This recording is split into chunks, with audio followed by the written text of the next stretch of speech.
श्री राम मेरे, दिवाली मेरी, खुशियां मेरी, फिर यह फैलाया प्रदूषण किसका है? क्या कोई बता सकता है? बात यहाँ जब मर्यादा पुरुषोत्तम श्री राम की हो रही है तो हम में से ऐसे कितने राम भक्त हैं जो यह दावा कर सकते हैं कि वे अपने घर में माता पिता का पूरा ख्याल रखते हैं। नारी का सम्मान उनके लिए सर्वोपरि है। बेटा बेटी में भेदभाव उनके लिए पाप है। जिस पद पर कार्यरत है या व्यवसाय चलाते हैं उसकी गरिमा और पवित्रता को दूषित नहीं होने देते।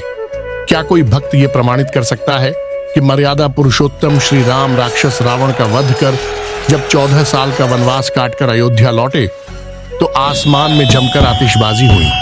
बात दिवाली की हो रही है, इसीलिए सवाल खुद को राम भक्त कहलाए जाने वालों से ही किया जाएगा। सरकार चलाने वालों की मजबूरी समझी जा सकती है। उन्हें अपने वोट बैंक की मर्यादा बनाए रखने के लिए आसमान और हवाओं में जहरीला धुआं छोड़ने के लिए पटाखे चलाने की छूट देनी पड़ती है। यहाँ किसी पार्टी या नेता की कोई गलती नहीं है। वे वही करेंगे जो उन्हें कुर्सी पर बनाए रखे। अब आइए मुद्दे पर। हम दिवाली क्यों मनाते हैं?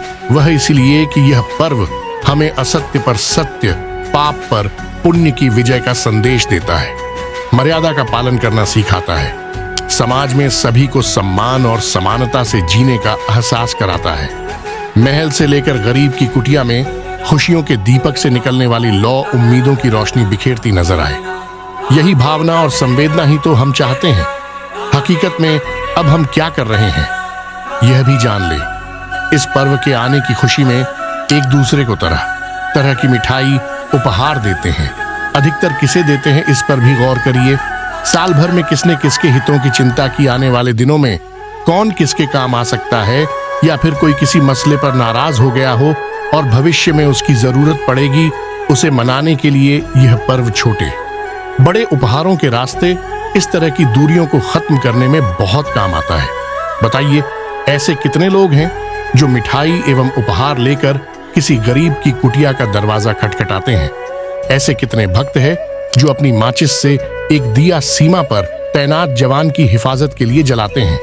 ऐसे कितने राम भक्त हैं जो यह दावा कर सकते हैं कि वे श्री राम के पद चिन्हों पर चलते हुए अपने घर में माता पिता का पूरा ख्याल रखते हैं? नारी का सम्मान उनके लिए सर्वोपरि है। बेटा बेटी में भेदभाव उनके लिए पाप है।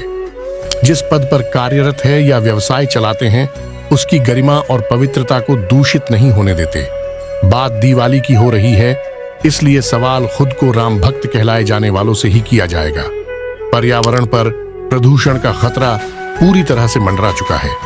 इसके बावजूद हमने दिवाली पर आसमान को पटाखों के शोर से और निकलने वाले जहरीले धुआं से दूषित करने में कोई कसर नहीं छोड़ी। ऐसा सभी ने नहीं किया, लेकिन ऐसा करने वालों को रोकने की हिम्मत भी नहीं दिखा सके।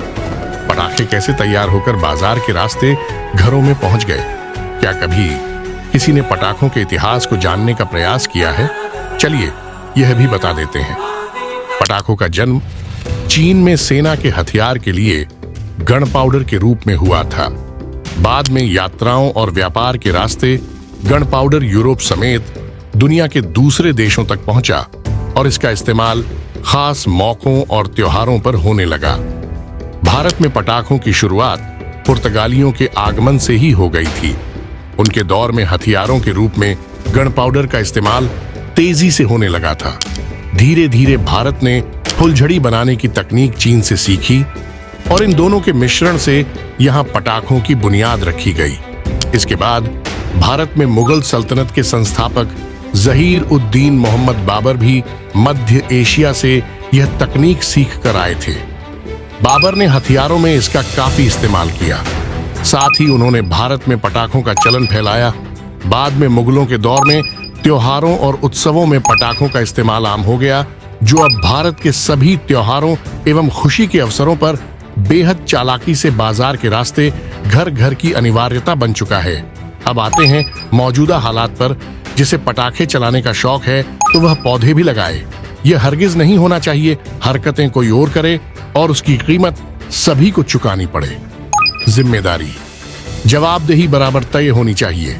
भगवान श्री राम को अंधेरे में रखकर इस तरह की दिवाली मत बनाइए।